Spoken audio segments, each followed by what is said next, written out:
முடியாத நிலையில் அவர்களின் சார்பாக இந்த உரையை நான் வாசிக்கின்றேன். எங்கள் இனத்தின் வலியை இதயத்தில் சுமந்த வண்ணம் இன்றைய நினைவேந்தலில் கலந்து கொள்ள வந்திருக்கும் அனைவருக்கும் என் வணக்கங்கள். இன்று நாம் ஒன்று கூடியிருப்பது ஒரு சாதாரண நிகழ்விற்காக அல்ல. இது ஒரு இனத்தின் வரலாற்றை நினைவு கூறும் தருணம். இது உலக வரலாற்றின் மிக கொடூரமான மனிதாபிமான பேரழிவுகளில் ஒன்றாகிய முள்ளிவாய்க்கால் இனப்படுகொலையில் உயிரிழந்த பல்லாயிரக்கணக்கான தமிழர்களின் நினைவுகளை கண்ணீருடன் சுமக்கும் நாள். மே 18 என்பது தமிழர் மனங்களில் அழியாத காயமாக பதிந்திருக்கும் ஒரு துயர நாளாகும்.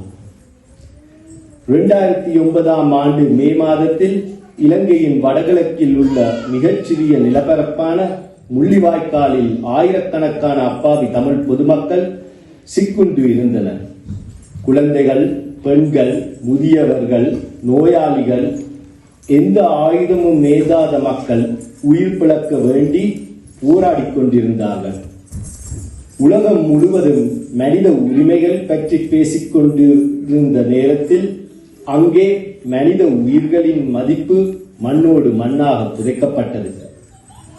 பாதுகாப்பு வலயங்கள் என்று அறிவிக்கப்பட்ட பகுதிகளே குண்டுவீச்சு நிலக்குகளாக மாறுபட்டன. மருத்துவமனைகள் தாக்கப்பட்டன. உணவு மற்றும் மருந்துகள் மறுக்கப்பட்டன. சரணடைந்தவர்களின் உயிர்